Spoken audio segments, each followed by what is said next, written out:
Buen día, mi nombre es Adolfo Piña Martínez.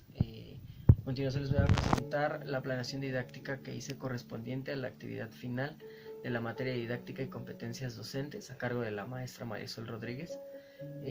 Presento un tema relacionado con una materia que imparto a nivel universitario en la Universidad Tecnológica de México, Campus Atizapán. Espero sea de su agrado mi presentación. Es importante mencionar que la didáctica se refiere a todo el conjunto de herramientas, a todas las cosas que vamos a ocupar como el docente, ya sean estrategias, actividades, para permitir que la información llegue al alumno de manera adecuada, tomando en cuenta que hay alumnos que comprenden diferentes aspectos con diferentes estilos. Por ejemplo, tenemos alumnos visuales, tenemos alumnos auditivos, tenemos alumnos kinestésicos, por mencionar algún ejemplo, y tenemos que tener la habilidad, los docentes, para poder llegar a ellos de diferentes maneras, sin enfocarnos solamente en una actividad para uno o para dos. Tenemos que trabajar actividades que puedan ser incluidas para todos. En este trabajo lo que les presento es una planeación didáctica para la materia de técnicas manuales. Se divide en dos partes este video. La primera parte consta de todo el desglose de todo lo que se va a llevar a cabo a lo largo de la sesión, desglosando desde el tema, los objetivos, hasta las herramientas de aprendizaje que se van a ocupar, las herramientas de evaluación. Posteriormente a esto se explica un cuadro en donde se desglosa por momentos de clase, haciendo referencia al inicio, al desarrollo y al cierre de la clase, hasta el material utilizado y cómo se va a evaluar de acuerdo a las actividades establecidas. La planeación didáctica que vamos a revisar el día de hoy, como les comentaba, corresponde a la materia de técnicas manuales.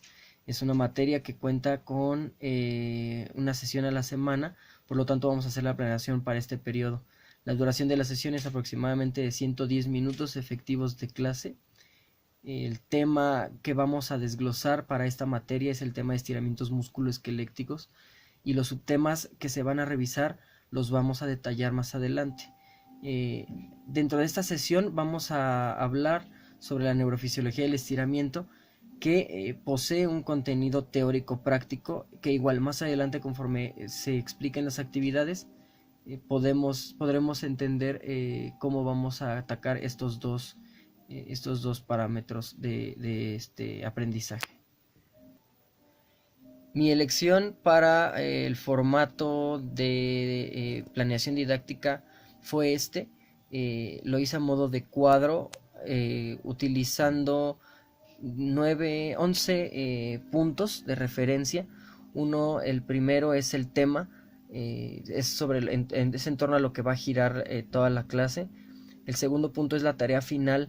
Lo ordenamos de esta manera porque, entendiendo cuál es el tema que vamos a trabajar y cuál va a ser, digamos, la tarea con la que vamos a concluir la clase, nos va a permitir determinar qué actividades y qué herramientas vamos a utilizar a lo largo de esta sesión para alcanzar esta tarea final. El punto número 3 corresponde a las actividades comunicativas y de enseñanza, aprendizaje. Corresponde básicamente a todas esas actividades y todos esos ejercicios que vamos a aplicar con los alumnos para que desarrollen tanto técnicas comunicativas y el proceso de enseñanza y aprendizaje sea lo más efectivo posible. No se quede el alumno solamente con un aprendizaje automático, que no se quede con memorización. Aquí lo que buscamos es que por medio de estas actividades razonen y relacionen lo aprendido con situaciones reales. El punto número 4 hace referencia al objetivo general. El objetivo general de la materia, en este caso de esta sesión, lo que busca es lograr ciertas características del alumno para con el tema, mientras que el objetivo específico busca lograr ciertas características necesarias y útiles para lograr desarrollar dicho tema. Los contenidos como tal van de acuerdo con las temáticas que se van a tocar. en relación con el tema principal, y es en torno a lo que vamos a desarrollar nuestra sesión. A continuación, como punto 7, tenemos las estrategias de enseñanza, y estas corresponden a todo el conjunto y grupo de actividades diversas que logren atacar los diferentes estilos de aprendizaje. Obviamente van relacionados con los temas y subtemas, así como los contenidos. Debemos de hacer lo más diverso posible los ejercicios. Debemos de atacar desde el punto visual, el punto auditivo, el punto kinestésico, para que todos los alumnos puedan ser partícipes de las actividades. Muchas veces no se puede aplicar todos todas las estrategias o todas las actividades ocupando los tres estilos, pero podemos ir variando entre actividad y actividad en estilos, probablemente ocupar uno o dos por actividad. Los materiales hacen referencia a libros, textos, videos, incluso presentaciones que vayamos a ocupar para desarrollar estos temas y poder explicar a los alumnos los diferentes subtemas y contenidos. También para que ellos puedan desarrollar la actividad se les proporciona algún material como textos o videos que puedan analizar. El siguiente punto, el punto 9, hace referencia a la argumentación de las estrategias de trabajo en el aula, es decir, por qué estamos aplicando, a razón de qué estamos utilizando estas estrategias, qué buscamos con estas estrategias y qué objetivo planeamos alcanzar con estas estrategias, además de justificar por qué ocupamos este tipo de ejercicio y no otro. El punto número 10 nos indica la secuencia temporal, es decir, cuánto va a tardar o los periodos que van a tardar cada parte de la clase. Y por último, la evaluación formativa, que más allá de ser una evaluación puntuada o que jerarquice al alumno, lo que busca esta evaluación es determinar si el aprendizaje que se buscó a lo largo de la sesión fue óptimo o fue ineficiente. Para este ejemplo vamos a hablar sobre el tema correspondiente a la sesión 1 de la materia de técnicas manuales, que el tema que se va a revisar es la neurofisiología del estiramiento. Como tarea final, lo que se busca es que el alumno identifique en el movimiento humano los procesos neurofisiológicos que permiten el estiramiento muscular. Esto lo vamos a desglosar por medio de diferentes actividades y contenidos, y nos permite obviamente establecer objetivos y nos permite establecer tareas, que es lo que va como tal a componer la clase para llegar a esta tarea final. Dentro de las actividades comunicativas de enseñanza-aprendizaje vamos a tocar vamos a abarcar tres puntos. Uno de ellos es como tal iniciar y presentar el tema, pero vamos a tratar de buscar en que los alumnos generar un poco de interés en el alumno, de curiosidad por saber de qué manera el estiramiento hoy en día se infravalora, es decir, se le resta importancia a nivel de movimiento humano o a nivel, por ejemplo, de entrenamiento. Posterior a esto vamos a conceptualizar todos los términos necesarios. Necesitamos que el alumno conozca todas las bases necesarias para después desarrollar un poco más el tema. Y por último, necesitamos que estos alumnos no solamente aprendan de memoria la información, la racionalicen, es decir, la relacionen con situaciones reales, con situaciones normales de la vida cotidiana o del movimiento humano normal. 3. Tenemos objetivo general y objetivo específico para este desarrollo. Como objetivo general podemos decir que los alumnos al finalizar la sesión van a poder recordar el concepto de inervación recíproca. Este concepto es básico para realizar un estiramiento. Además, el alumno debe ser capaz de entender el proceso neurofisiológico que se lleva a cabo durante un estiramiento. Y por último, debe ser capaz de esta información esquematizarla, exponerla y además relacionarla con ejemplos reales, ejemplos de movimiento humano real. Como objetivos específicos, y por mencionar uno, podemos decir que los alumnos van a poder, al terminar esta sesión, van a poder identificar diferentes ejemplos, es decir, de movimiento humano que se les va a presentar, por ejemplo, en un video, y ellos van a lograr establecer la secuencia y los mecanismos que se presentan a lo largo de estos movimientos. Los contenidos que vamos a abarcar a lo largo de esta sesión son variados. Por ejemplo, vamos a hablar del sistema propioceptivo y los receptores mecánicos involucrados, los propioceptores y su vía de integración, así como su respuesta eferente, y además el mecanismo inhibitorio neurológico.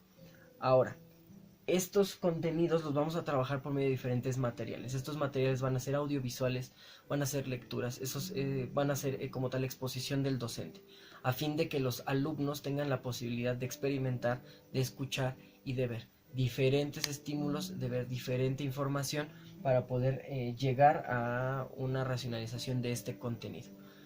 Posterior a esto, vamos a ocupar vamos a establecer estrategias de enseñanza, es decir, qué vamos a ocupar nosotros para que esta información no nada más sea hablada, que el alumno tenga la posibilidad de utilizar esta información para desarrollar, por ejemplo, lluvias de ideas, para desarrollar, por ejemplo, un resumen, analizar un video, incluso poder comparar lo observado en ese video.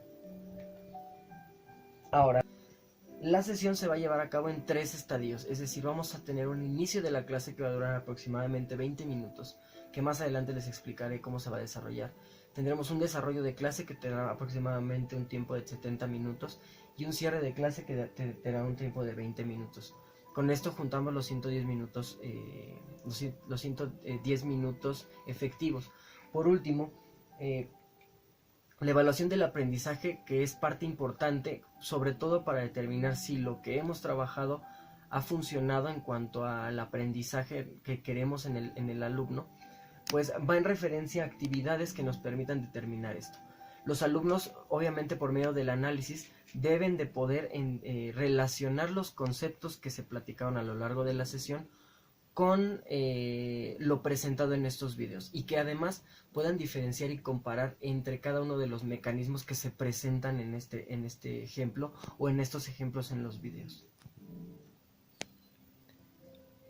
Por último, desglosamos todo lo anterior en un cuadro en el cual se explica desde los contenidos y subtemas, así como el tema principal, y se describe los procesos de la clase, es decir, el inicio, el desarrollo y el cierre de la misma. Dentro del inicio vamos a tocar 3 puntos importantes. Uno es presentar los objetivos generales y específicos al alumno, es decir, presentarle el método y la manera en la que vamos a trabajar y qué es lo que buscamos dentro de la clase. Como segundo punto tenemos generar duda en el alumno. ¿Cómo lo vamos a generar? Por medio de un cuestionamiento que detone la participación de los alumnos. Esta participación lo que busca es que precisamente en conjunto se realice una lluvia de ideas, y esta lluvia de ideas dentro de este mismo apartado en la clase nos va a llevar hacia que los alumnos logren conceptualizar y recordar información que trabajaron en clases anteriores. En la parte del desarrollo, lo que vamos a buscar y vamos a hacer ocupando la lluvia de ideas es desarrollar un resumen. Este resumen obviamente lo que busca es recabar toda esta información para ocuparla y posteriormente razonarla al aplicarlo en un ejemplo. Se les va a presentar una serie de videos, y el grupo, formando equipos, deberá analizar estos videos y determinar los diferentes mecanismos que se revisen en clase para darles un objetivo y darles una funcionalidad a esos aprendizajes. Por último, dentro del desarrollo de la clase, buscamos que el alumno, junto con su equipo, nos presente ideas, nos presente ejemplos de las actividades revisadas. Esas actividades revisadas dentro de los mecanismos, dentro del análisis del movimiento, relacionándolo con los estiramientos, lo que busca es que integre la información y que la ocupe en ejemplos que va a utilizar en el día con día. Por último, tenemos el cierre de la clase, y en el cierre de la clase lo que buscamos es que los alumnos expongan sus puntos de vista, expongan lo observado sobre los gestos humanos, y por último se genere una discusión entre todo el grupo, es decir, se genere una discusión sobre los temas revisados, se genere una discusión sobre lo observado, para poder llegar a un entendimiento general, que todos tengamos la misma idea y que todos entendamos las imágenes observadas de la misma manera que los compañeros, para llegar a un común acuerdo y para llegar a un entendimiento óptimo de la información de la clase. Para cerrar la clase, se le va a pedir a cada grupo que nos platique o nos exponga una conclusión sobre los ejercicios realizados a lo largo de la clase, las diferentes actividades. Esto con el fin de conjugar toda la información, conjugar todo lo revisado en clase y reforzar el conocimiento y reforzar lo que se trabajó a lo largo de la sesión. Para la evidencia, lo que nosotros vamos a tener dentro de la evidencia y la evaluación del alumno es cada uno de los documentos y actividades que genere, desde los resúmenes hasta las anotaciones que hagan durante las actividades, así como los cuadros comparativos que vayan a hacer relacionando los videos que se le van a presentar en clase con lo observado y lo explicado a lo largo de esta. A modo de conclusión, entendemos entonces que es muy importante el proceso de planeación de una sesión, no solo por tener la información a la mano para los alumnos, sino para tener preparadas actividades adecuadas que me permitan lograr los objetivos y que me permitan que toda la información llegue al alumno de manera óptima, que no solamente la memoricen, que la entiendan y la puedan aplicar.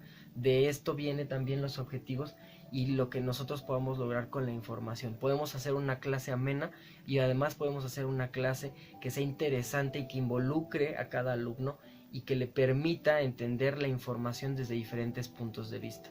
Con esto puedo concluir mi exposición y aquí un poco de la bibliografía que ocupamos que pueden reforzar dentro del trabajo escrito. Muchas gracias.